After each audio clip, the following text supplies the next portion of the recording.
Good afternoon, everybody. This is Patrick from the Poison Pen Bookstore, and we're here with another of our virtual events this afternoon or this evening. And today we have an all-star cast here. We have Michael Koryta, who edited the superb new Mystery Writers of America anthology, When a Stranger Comes to Town.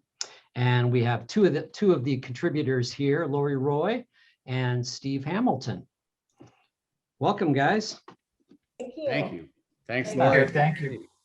And of course, Barbara is tuning in from her home office here, and she's going to be moderating the discussion today. And I will be monitoring the Facebook comments. So those of you watching, if you have questions for Michael, Steve, or Lori, just go ahead and type them in there, and I'll reappear towards the end of the program and ask some of those tough questions. Here again is the book, beautiful volume. So Barbara, over to you. Thank you, Patrick, and welcome everybody.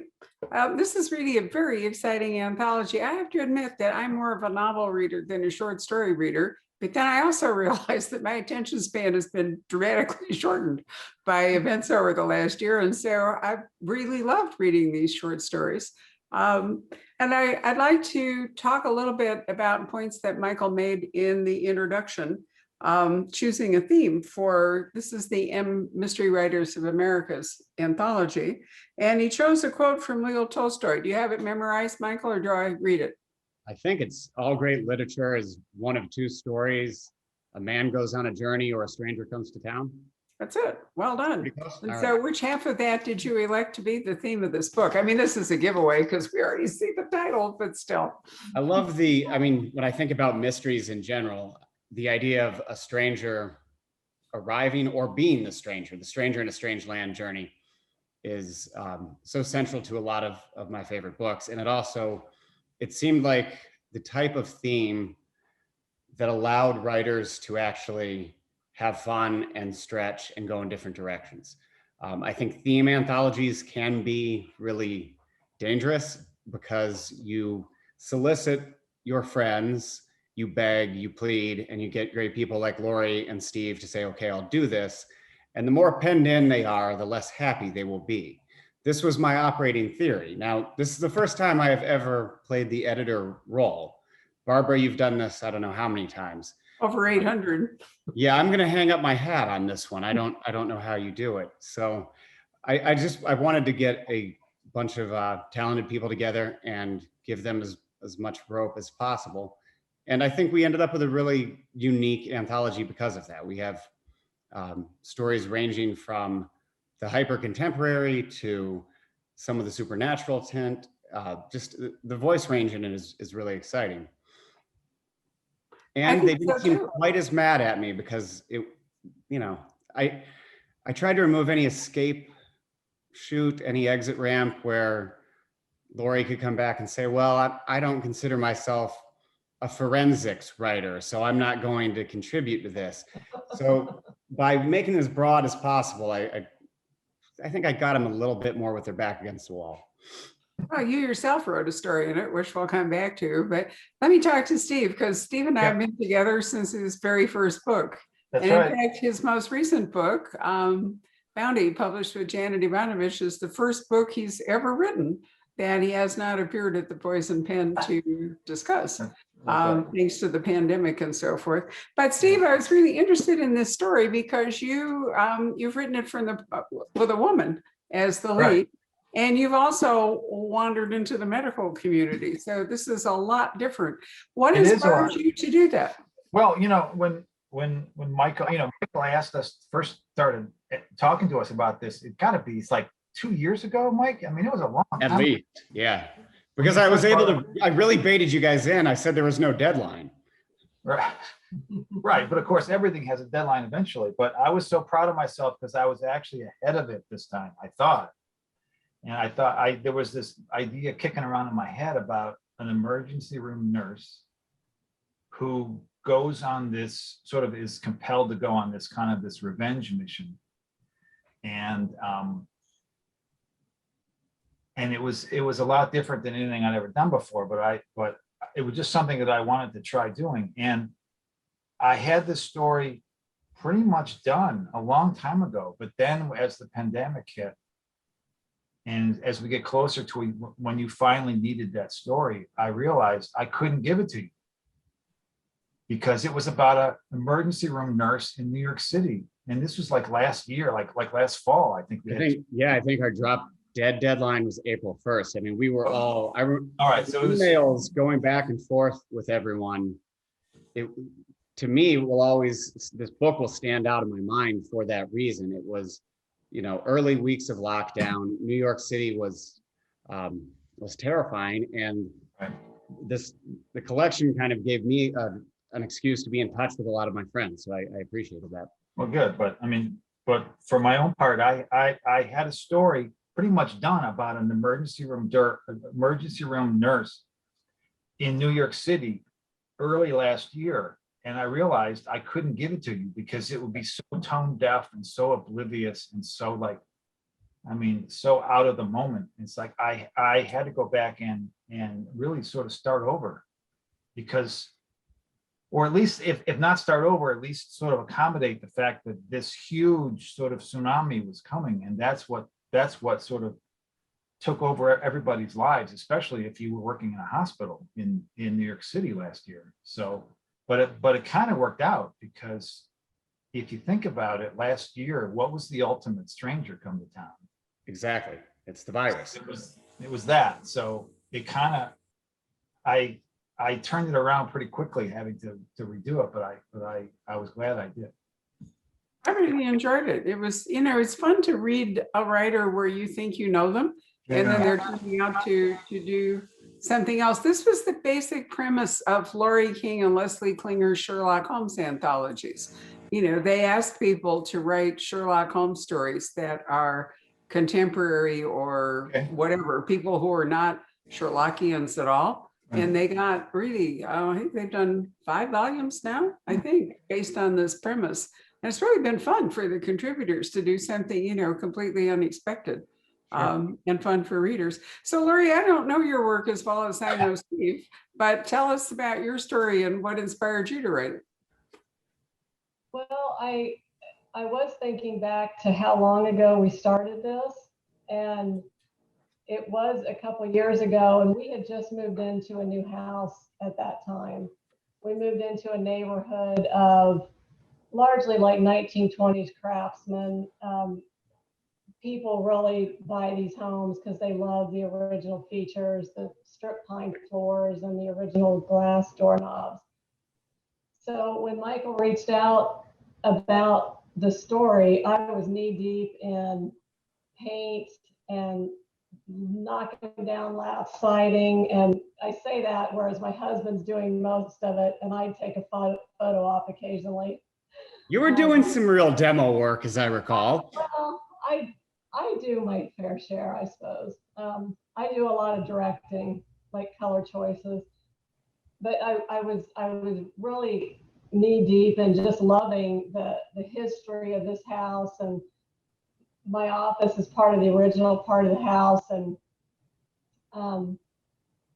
so I dove into this story, and it's the first time I really wrote something where I could say my own front porch was the setting. Yeah. That the people that live in the house have nothing to do with my real life, but I wrote it very close to home. And, as with a lot of authors, and I find with all my work, I start with the character.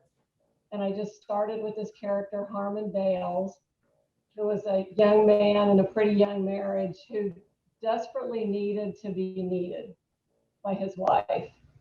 And his wife was desperate to be wanted. And these two sort of needs or philosophies in life butt up against each other when they look outside and they see police sirens outside what was the wife's childhood home. And then trouble ensues. I love the voice choice you made. It's present tense, and it has that quality of weighted memory. It reminds me of like Rebecca, the Dream of Manderley. I can't quote yours exactly, but it's something along the lines of, do you know why I'm reaching out? And that voice puts us immediately, we're catching up to a story.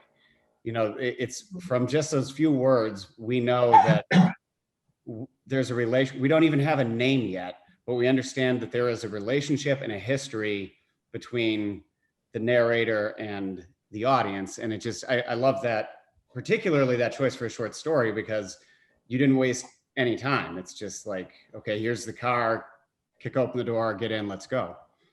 You know, that's the one thing I remember of short stories is start the story, first paragraph, first page, first paragraph, first sentence. Yeah. I find them excruciatingly hard to write. I agree. So I appreciate, and I'll just go ahead and pretend that I intended all those things that you just said. Well, come on, we come from the same writer's workshop. I know your training. Steve, I'm trying to remember, have you written short stories before this? I'm really only familiar with your novels. Once in a while, basically somebody has to ask me, and then I'll do it. And so I've probably done a dozen of them maybe over the years. It's always somebody saying, hey, will you do it for this? Or, you know, somebody asks me to do it for Ellery Queen or for an anthology, then I'll go ahead and do it. So do you find them Yes, difficult of course, compared to writing a novel? Of course I do. I mean, it's you have to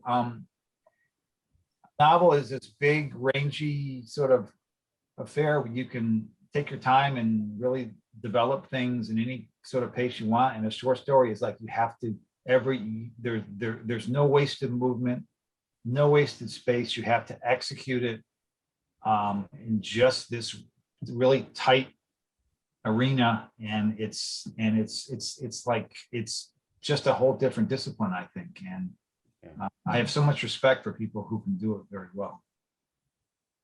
I've always been astonished by Jeffrey Deaver, who, you know, is an incredible novelist and writes these amazing, well-plotted, well, in the MWA handbook that we're going to be talking about with Lee Child and Laurie King after this program, Jeffrey has an article like this compared to one sentence from Meryl Estasio, which he talks about outlining and all. And yet he is also a genius at short stories. And, you know, I just amazed. I always want to see inside his brain, you know, which side is running it and how does he do that?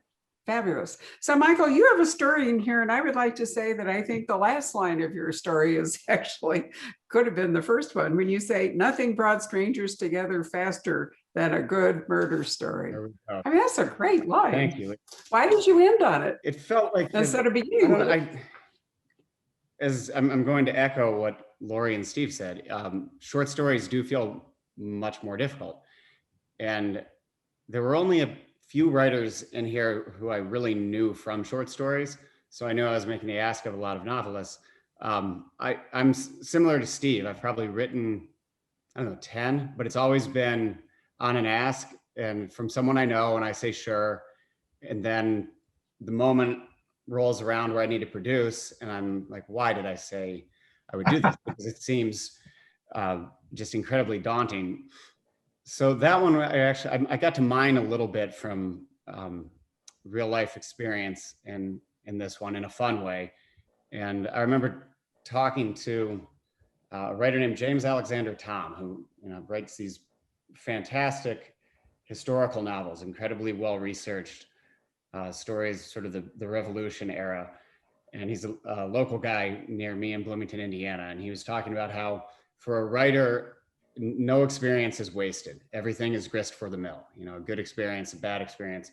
So Laurie and I sort of ended up in similar terrain here, where I think we were both inspired by the moving into a different place and the way you begin to think about a house and neighbors and history. Mine has less history there, more contemporary. But as for the last line, getting back to that, how I came up with it, I have no idea other than it felt like it was the one theme, the thread that I needed to deliver as an editor, because I'm asking all of these people to come in and, talk about strangers and murder. So I wanted one sentence that felt like it held the book together, and that was my best effort at it. And that's it. Well, I think you're absolutely right. If you run like a mystery discussion club or something, you learn in a hurry that it's amazing how murder brings people together. Although in theory, it wouldn't work so well if it were actual as opposed to fictional, but I haven't tried I don't that know either. though. We love, you hear a siren next door and suddenly you're out there talking to someone you've never been in the conversation with before. I mean, it really is interesting. I remember that from being a newspaper reporter in particular and a little bit of PI work, but everyone is willing to talk to you when it is about something salacious or tragic. I mean, in the newspaper business, there's the "it bleeds, it leads" slogan for front page above the fold. The bloodier the story, the better the play. But I think that's just true of human nature. I mean, people are drawn to talking about shocking things. And I think there's an element of, if we talk about it, we're holding it at arm's length. If we tell stories, we're sort of like pushing it away. Yeah, there's, I remember talking to, I think it was PD James years and years ago, because we did our first virtual event in 1995. Amazing. I just can hardly believe it. But I think I remember she said something about, for a reader, it's so satisfying to be tucked up in your bed and knowing that the footstep on the stair is not actually coming for you. It's a vicarious thrill. You can read this stuff and you can congratulate yourself that it's not actually happening to you, but you get to participate, or at least watch it. One of the things I really liked in your introduction, and I think is an important part of doing an anthology like this, is that you mentioned that there are names not very familiar. I mean, you three are stars here, and people know your work, and you've all won lots of awards and all that good stuff. But there are people whose names in this anthology, contributors, are unfamiliar to me, and I think that's a really great thing, to bring in. How did you get to these stories, Michael? Is there like a submission committee? I mean, you didn't, So these stories vetted and then presented to you? One of the great things MWA does with this is there's the committee that judges and presents me with their recommendations for the finalists, and they're all great. But it was exciting for me to see new writers. That's one of the joys of an anthology, is you're going to go through here and come across names you don't know, but you're going to go out and hunt down their work. Or when they have a new book out, suddenly it puts that flag up. And I think we generally buy off word of mouth or sampling someone's work, and this is a good way to meet some new people. So basically your message was to readers who pick this up, don't cherry pick out just the authors whose names or the famous authors, but read the names you don't know and the stories you don't know. So there's a discovery aspect. So Steve, did you have a chance to read? I don't mean this to be an embarrassing question, but did you have a chance to read any of the other stories? Yeah, I did. I probably read about half of them. I read Michael's, I read Brian Quartermose's, I read Crosby's, I wrote, I'm working my way through it because I really just got it. Sean, S.A. Cosby's story I thought was so great. Yeah, I agree. It's the lead story, and I liked it too. And of course, he's just won the Los Angeles Times Book Prize, so right. Pretty awesome. We did a wonderful event with him last, whatever it was last year, that Blacktop Wasteland published. It's Patrick's kind of book. You all know Patrick, so naturally Patrick had an event with him, and we've already scheduled a new one. But Steve, was there anyone in here, whose story, who you didn't know, whose story particularly got to you? Well, it's funny that you say it, because that's the way that you read an anthology, is that you do start with the ones that you know. And in Brian's case, I'm probably be the only person who knows him, because he's a Michigan guy, and I see him when I go back there. So I'm still working my way through it, and I'm looking forward to, now that I've read the couple that I know, I'm going to look forward to reading the other people that I don't know yet. How about you, Laurie? Yes, I made sure to read these two fellows' stories before this evening, and read those of the people that I know, and working my way through it. this week, in fact. I just finished another book over the weekend, and I forget how much I enjoy reading short stories. I think because I find them so difficult to write, I tend to shy away from them. But I'm enjoying it. It's a nice, you need a nice 10, 15-minute break from work.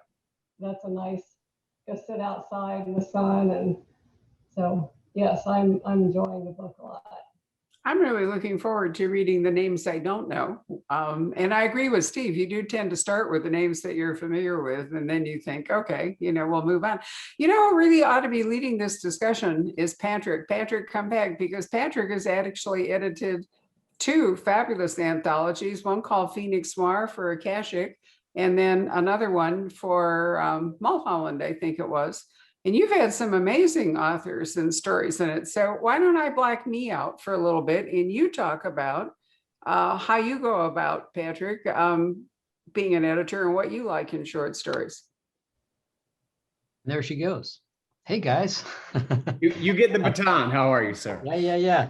It's funny. I love anthologies. And Michael, did you find that when you were putting it together, it's almost equivalent. I was talking to Denise Hamilton a couple of weeks ago about this great new one that she's put together called Speculative Los Angeles.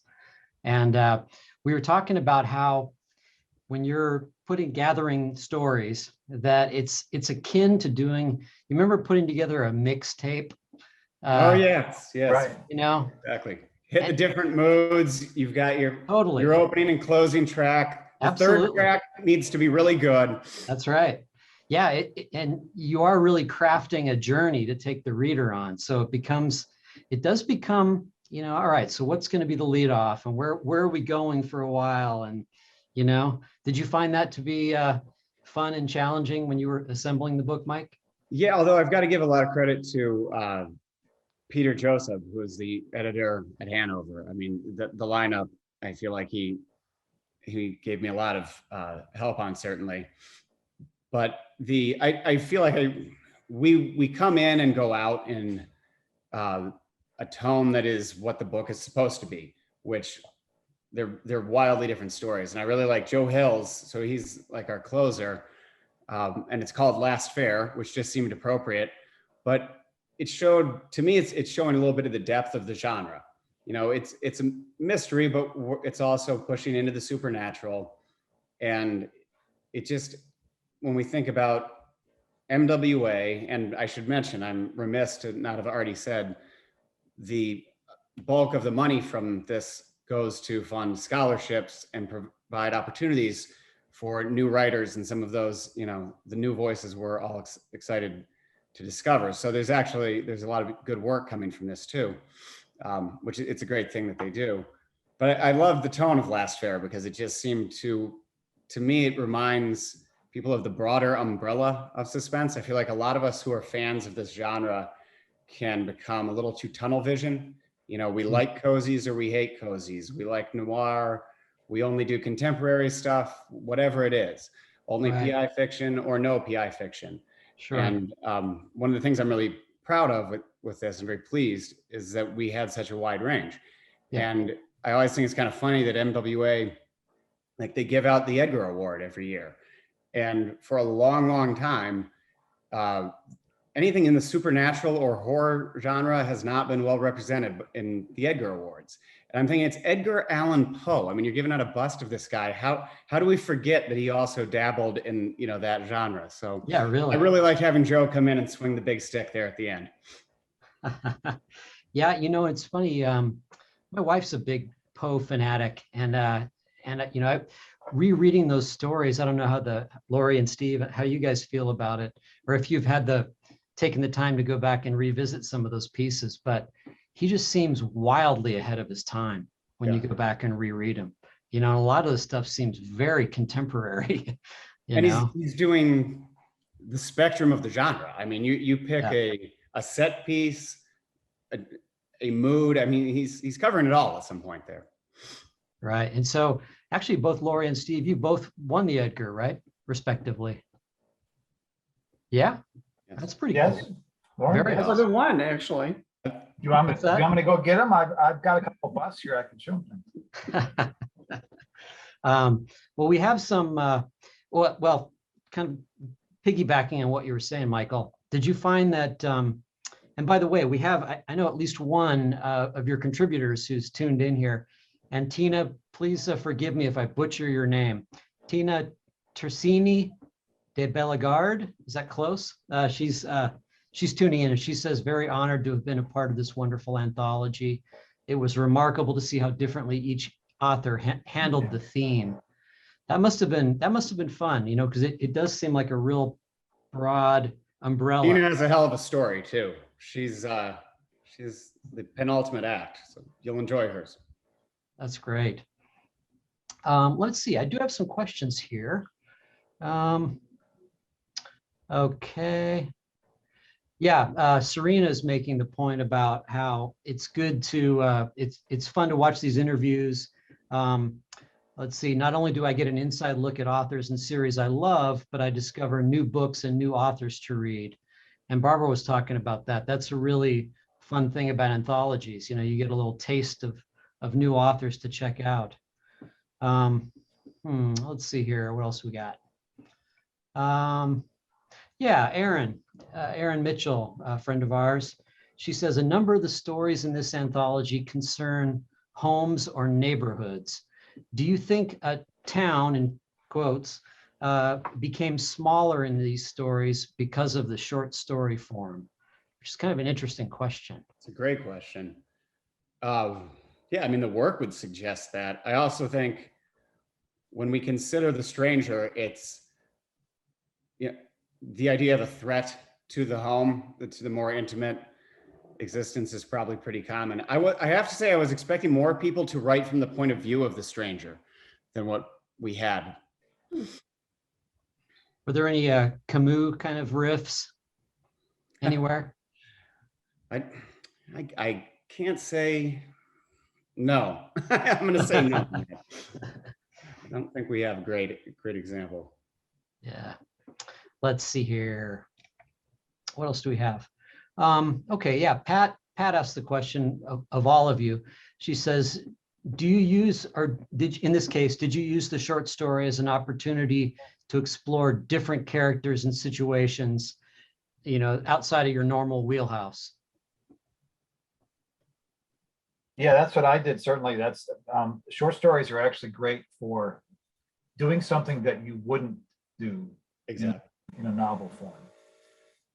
I don't know that I would write a novel from the viewpoint of a, you know, not just a female character, because you can do that, but just someone who is a nurse, someone who comes just from her background. There are certain voices that you can try out in a short story just to see if you can pull it off, that you might be nervous about trying, and, you know, about committing yourself for a whole year to try to write a novel from that viewpoint. How about you, Lori? I'm sitting here kind of thinking back over the short stories I've written, and early in my career, every time I wrote a short story, it evolved into a novel. My first 3 books, in some form or another, were sort of born out of a short story, because the short story is so contained, and there's just so much that I would find. For example, I wrote a story set in Detroit, and I found myself so immersed and in love with the city that I ended up writing a book set in Detroit. This book, however, or this short story, and I happened to write 3 recently, which is kind of unusual. I don't write a lot of short stories, but they were all very much not necessarily characters that I would visit again for a novel. I guess I told their story. I told the greatest moment of their life, the most significant decision that they would have to make, and that's all I have to say about them once I tackle that. So, yeah. That's interesting. You got novels out of short stories. It's almost like you auditioned the idea, Right. and then it read for the part, passed, and you let them let him run with it. I was trying to think if I've ever had that happen. I don't think so. That's a very good way to say it. I audition them, and if they're interesting enough, they stick around. Yeah. There've been a I'm curious, couple well, of, I've got you guys here because you two are two of my favorite writers and people. If you wouldn't mind talking a little bit about what you're working on now that you're done with your burden and commitment to me. Steve? Well, I just had this book out recently with Janet Ivanovich, which is something I never thought I would do a book like that, where I was but last year was just so strange for everybody, and it was just such a dark time that it's like it just felt like, do I want to write another hard-boiled novel of violence and death, or do I want to just write something that's take a chance to do something really, really fun, and fun for me to write it, fun for people to read it, funny and fast, and which is what Janet does. And so I just tried it, and that's the Bounty, and it came out a couple of months ago, and no regrets. I mean, it was just the right thing at the right time. But not. Was it for you writing collaboratively though, Steve? Because you haven't done that before. I've never done that. I never have, and I never thought I would. But like I said, it was such a unique time for everybody. It was just why not try it? But I have a question for you. That's why I popped back in. I was thinking about The Lock Artist, and Right. you've written a whole set of books about one particular guy, and then suddenly it was like The Lock Artist. How did he become a whole novel as opposed to something smaller? Was there just so much to say about him? I mean, you won another Edgar for The Lock Artist, so you have multiple statues back there. Well, I had done, I guess, 7 McKnight books at that point. And I actually did do a standalone called Night Work for number 8. And so any normal human being would have gone back to the series, but I just had this idea in my head about this kid who had this thing about locks and safes, and I'm sure the other, Michael and Lori can sometimes an idea will come to you and they just won't let you go. Yeah. And it doesn't fit what you've already written about. No, it was so different. It's a young character. It's the first time I ever wrote from a criminal point of view, even though he doesn't want to be a criminal, but it was just, and it really wasn't, it was more of a coming of age story. Right. It was a crime story, honestly, and it sort of turned out more like a young adult novel, even though I didn't realize I was doing that. It was just a whole departure, but it just sometimes, it's a mysterious process, how sometimes this thing will just come to you. And the only way to get past it is just to write it. Otherwise, a short story could be a mini version of that. Of course, I'm used to Michael Koryta because you never have any idea what he's going to do. I mean, every book is. I don't even know what name I'm going to show up under. There's that too, because we'll get to see you as Scott Carson in the fall. But I think of you as somebody who keeps getting ideas that don't fit anything else that you've written, and so off you go doing something interesting. I'm dying to see the movie in May with Angelina Jolie, because I think that's such a great book that you wrote. I'm wondering how it's going to translate to film. It's a lot of fun. There's some phenomenal performances, and it just moves. I mean, Taylor Sheridan, who's the director and one of the writers on it, he understands, he knows that world, and he just, once it comes out of the gates, it does not stop. But I appreciate also how well he truly knows the world of the story. It's set in Montana, and Taylor, I think he lives in Wyoming, but he knows, I mean, he's grew up on a ranch. He knows the mountains. He's been in that terrain, and it feels like it has that authenticity that's really special. And Angelina Jolie is pretty special too. So she brings her own brand of special to it. I'm not going to let Lori duck my question, though. I was curious what she's working on. She's trying to hide in the shadows. I could turn my little light down. I'm thankfully finally near the end of the next book I'm working on. It was it's been a tough, just following on the heels of a book that was tough in subject matter. But this one just very short, very, I don't have a nice slick pitch worked out for it yet, but it's set in the panhandle of Florida, which is where I live. I've sort of settled in the kind of the Southern Gothic sort of genre, I guess. And it's about when a serial killer comes home again, will the victims he claimed be his next or his last? I like that. You've got me with that. Yeah, that's the short and sweet version of a book I'm very glad to be closing in on the end of. I was thinking about it when we were all logging on here, thinking I'm actually glad to be in a virtual event with you, Lori, because the last time we did an in-person event together, there was a little offstage activity. There was a little ruckus because actually, that's a true story. I'm delivering it as a joke, but it was the truth, and that's because you did a very brave thing as a writer, and you wrote a book set in the South and dealing with the Klan and addressing some big issues. And I was fascinated after this happened. An audience member was upset, but I was fascinated when we were talking. You said that wasn't the first time it had happened, and you were running into resistance as a writer on book tour, which is something that I couldn't even really imagine. So, yeah, it was it's a wonderful book. It was a brave choice as a writer, and I recommend it. So what are you up gone to? so long? What? Gone too long or gone so long? Yeah. Gone too long. Right. Yeah. So Michael, you have a book coming out under your alternate identity, Scott Carson, in what, October? Scott Carson will ride around Halloween. I think it's the 26th. So you've decided to take your sort of Joe Hill persona and make it official. And then you're writing Michael Koryta, the sort of Michael Koryta books that we read, although we never know what one we're going to get. Why did you decide to split? I try to bludgeon the reading public from as many angles as possible. Keep them on their toes. I'd written 3 supernatural novels. It's more than a decade ago now.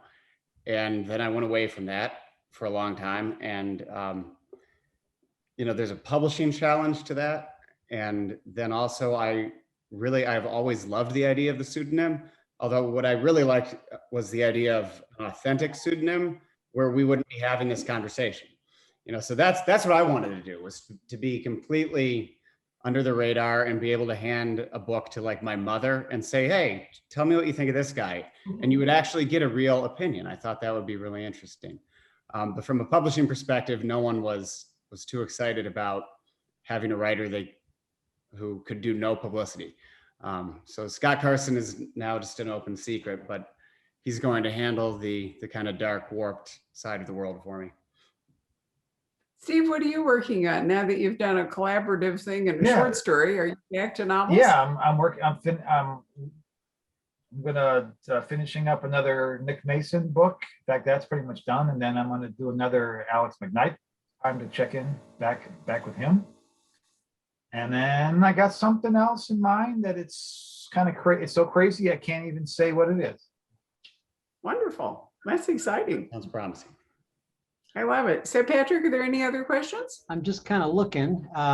Somebody was just asking about Nick Mason and when he'll come back. Yep, he's coming. Let's see.